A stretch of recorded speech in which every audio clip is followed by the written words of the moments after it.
So what made you want to cover this story? I had just read a book called Missoula by John Krakauer, who's an award-winning author, and a guy whose books I'd read, I think all of them. He wrote a book called Into Thin Air, which was made into a movie. It was an outstanding book. Anyways, he's just an author I had a lot of respect for because he's a really good reporter. And he had written a book called Missoula, which was about Missoula, Montana, and specifically rape cases involving football players and co-eds at Montana State University. And for whatever reason, the book just kind of hit me in a place that, quite frankly, frightened me for co-eds and for victims of sexual assault. And I think my attitude about this probably changed a lot because I have a daughter now, and the way I see this stuff is not the way I used to see it. So I read that book and I thought, I know this is happening. So when I had seen this had happened at Baylor, it had been first reported by a woman named Jessica Luther, who had written a very good and damaging report about a specific incident involving a Baylor football player and how he had committed sexual assault of a Baylor soccer player, and how the administration and how the football team proceeded to handle it, I thought was a joke.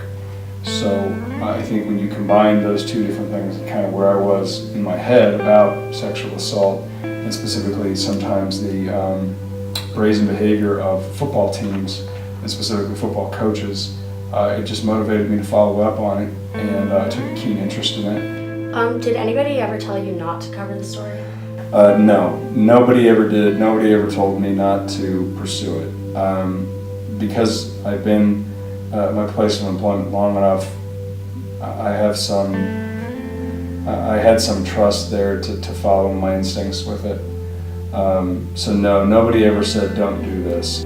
The story broke big in late August or September of 2015. And I went down there and I interviewed Art Briles in a press conference, and I asked questions. I think I got 2 questions, and maybe it might have only been 1. But the story kind of died. And then it started back up in earnest in January the following year. And I remember when I went down there, I went down to Waco and was trying to interview students. And nobody would go on the record with me. They would talk to me, but nobody would go on the record. But the very first place I went to was the Baylor Seminary School, which obviously Baylor was founded on as a Baptist church, university. It's the largest Baptist university in the world. And they wanted to sort of fancy and sell themselves as sort of the Notre Dame of the Baptist faith. And I hadn't been on Baylor's campus for 5 minutes. And I went to the seminary school, I introduced myself, and they said, okay, they already knew I was there. And to their credit, to Baylor's credit, they never told me to stop, they never tried to dissuade me, nothing. What they wouldn't do was help me, but they never told me to stop. Okay, who did you call or contact to first start your research? Well, it's a little weird. The victims weren't going to talk to me. I wasn't ESPN, so there was that element of it. The first person I went with was to talk to the head coach, and I had reached out to one of the victims. I knew where the victim was. I knew where she had transferred to, and I reached out to that university, and the university spokesperson said that she did not want to comment. I think I reached out to her dad as well, and at that particular time, he didn't want to comment. Finding anybody at Baylor to talk about it was impossible because they were pretty much put under a strict no comment gag order by the Board of Regents, so they weren't going to talk. So if I was going to get anybody like that, I was going to have to go get them and not corner them, but kind of put them on the spot. Ken Starr was standing behind a lectern answering questions of, various things, and I'm the last one in line to ask a question, and I asked a question about his shot at becoming a Supreme Court Justice. Gives an answer. And I said, sir, on the issue of, for full disclosure, I'm a member of the media. He says, who are you? So I introduced myself, and he points at me, and I'll never forget it because I was scared half to death when he did it. He says, you're Mac Engel? And I was mortified because I know in that moment he's a much smarter man than I am. And I know now this is not like an normal interview where I just sit down with whomever I'm talking to in a private room and it's just two people talking. This has an audience, but I also know this audience is my only shot, because if he avoids the questions, then he's going to look bad. But now I've got to be on my toes to ask him good questions. And to his credit, he took them.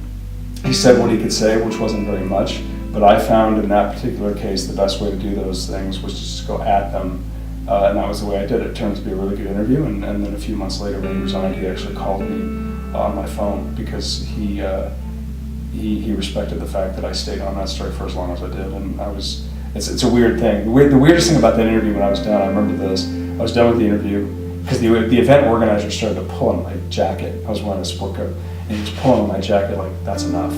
And Judge Starr, realizing the audience that he had, no, let's keep doing this. And so the interview ended, and he comes down and he shakes my hand, and then he gave me a hug. It's one of the weirdest things ever. What would I do differently? Well, one of the hardest things about writing about that was I've known on some level Art Briles for a long time. He was the head football coach at Stephenville High School, and I covered Stephenville High School, and he was doing very well. And Art had always been very kind to me, professional to me, and his daughter worked for the Dallas Cowboys in public relations for a long time. And I'd known her for a long time, and I considered her to be a professional friend, a colleague, and someone I have a tremendous amount of admiration for as a person, just as a person professionally. And I knew some of the things that I was writing that she was going to read. And I knew her mom was going to read it. I knew her brother was going to read it, Kendall.